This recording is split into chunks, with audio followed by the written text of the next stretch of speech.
संसद के शीतकालीन सत्र में चल रहे हंगामे से लोकसभा में सांसदों के बैठने की नई व्यवस्था पर कोई ध्यान ही नहीं दे पा रहा। अब राहुल गांधी और अखिलेश यादव अवधेश पासी के साथ आगे की बेंच पर नहीं बैठ रहे। अखिलेश पीछे भेज दिए गए हैं, जिस पर वो बहुत नाराज हैं। वहीं बीजेपी के वरिष्ठ नेता नितिन गडकरी को पीएम मोदी के साथ अब आगे की बेंच पर चौथे नंबर पर बिठाया जा रहा है। गडकरी की सिटिंग में हुए इस बदलाव और इस बड़ी छलांग के पीछे क्या महाराष्ट्र चुनाव के नतीजे का असर है या कुछ और बात है? संसद में सांसदों की सीटों में ये हेरफेर क्यों हुआ और इसके पीछे कोई नियम है या सिर्फ राजनीति? देखिए हमारी इस रिपोर्ट में। जहां विकास के नाम पर खरबों रुपए की लूट का राज खोलते भ्रष्टाचार के गड्ढे प्रदेश का नाम खराब कर रहे हैं। ये लड़ाई दिल्ली और लखनऊ की है। No please please. कभी दिल्ली पहुंचते जिस रास्ते वही लखनऊ वाले उसी रास्ते पहुंचना चाहते हैं। कहते हैं तस्वीरें बोलती हैं और लोकसभा के अंदर की ये तस्वीर बहुत कुछ बोल रही है। संसद की तस्वीरों में भी एक बहुत ही रोचक कहानी छिपी हुई है। राजनीति में सब कुछ कुर्सी का खेल है और उस कुर्सी के खेल में राहुल गांधी और कांग्रेस ने अखिलेश यादव की कुर्सी थोड़ी पीछे खिसका दी। अब सबसे पहले आप इन दो तस्वीरों के अंतर को समझिए।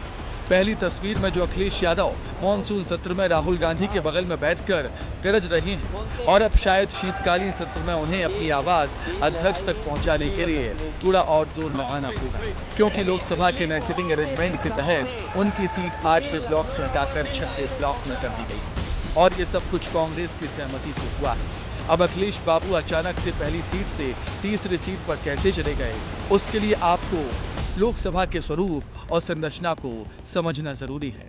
लोकसभा में कुल 888 सीटें हैं, जिसमें 8 ब्लॉक और 12 रो हैं। इन 12 रो में कुल 20 फ्रंट सीट हैं और सारी लड़ाई फ्रंट की इन 20 सीटों की ही है।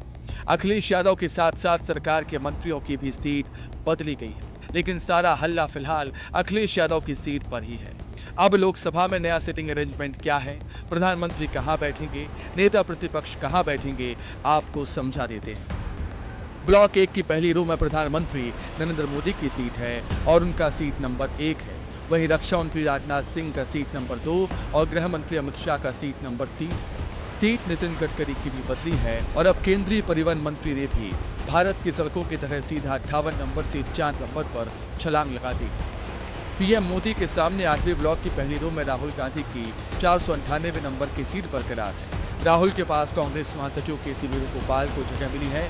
वहीं सपा अध्यक्ष अखिलेश यादव, जो पहले राहुल गांधी के साथ बैठते थे, अब वो 6ठे ब्लॉक में 355 नंबर की सीट पर बैठेंगे। अब अखिलेश यादव की समाजवादी पार्टी कुर्सियों के इस हेरफेर के लिए कांग्रेस को ब्लेम कर रही है। अब कुर्सी के इस खेल में असली लड़ाई फुटेज की है। वो कैसे, चलिए आपको वो भी बता देते हैं। कैमरे का सबसे ज्यादा फोकस फ्रंट की 20 सीट पर ही रहता है, यानी कि मतलब साफ है कि जो इन फ्रंट रो की 20 सीटों पर बैठेगा, टीवी पर उसका चेहरा बार बार दिखेगा और टीवी पर दिखेंगे तो मतलब आपको लोग जानेंगे। मतलब सारी लड़ाई कुर्सी के ऊपर लगे कैमरे में दिखने की।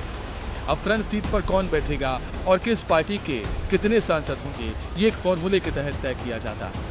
फॉर्मूले के मुताबिक पार्टी के सांसदों की संख्या को कुल रो की संख्या से मल्टीप्लाई किया जाता है और फिर इस आंकड़े की कुल सांसदों की संख्या से डिवाइड किया जाता है। उदाहरण के तौर पर बीजेपी के पास अगर 240 सीटें हैं, फ्रंट की सीट की संख्या 20 है और सांसदों की कुल संख्या 543 है, तो पूरा गुणा भाग करने के बाद उत्तर 8 आता है, जिसके तहत बीजेपी के पास फ्रंट रो की 8 सीटें हैं। अब इस पूरे मुद्दे पर जमकर बयानबाजी भी हो रही है। बीजेपी कांग्रेस का क्या कुछ कहना है वो आपको सुनाते हैं।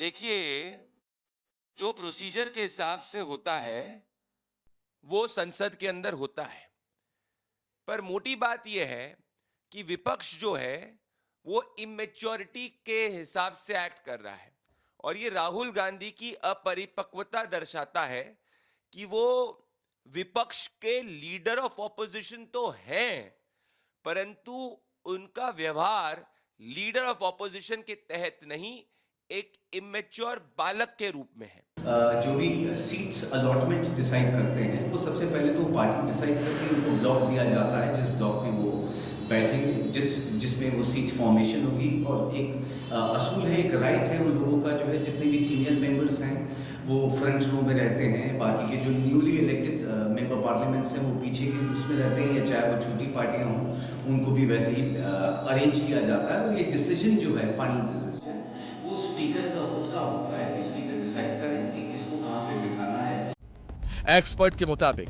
नई बिल्डिंग और पॉलिटिकल समीकरणों की वजह से शीतकालीन सत्र में नई सीटिंग व्यवस्था की जरूरत पड़ी, लेकिन ये सत्ता पक्ष विपक्ष से सुझाव के बाद तय किया जाता है। इसका मतलब साफ है कि अखिलेश यादव की सीट बदलने में सबसे बड़ी विपक्षी पार्टी कांग्रेस का भी सुझाव है, जिसको लेकर अब बवाल हुआ है। ब्यूरो रिपोर्ट, विस्तार न्यूज।